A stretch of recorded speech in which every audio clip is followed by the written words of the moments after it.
Lu mau bikin orang ngorok berhenti ngorok, tahu obatnya apa? Kita kan kesel ya kalau mau tidur toto sebelah.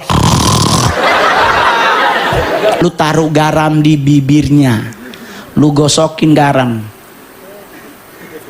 abis lu congkel orangnya agak colek, pasti dia pindah. Dan yang akan dia lakukan adalah ngisep bibir. Di saat dia ngisap bibir, nggak akan mungkin dia berhenti ngisap. Kenapa coy? Manis. Pas paginya dia bangun akan ngomong begini, Beb, kok bibir gue manis ya? Lu jangan bilang garam, ribut coy.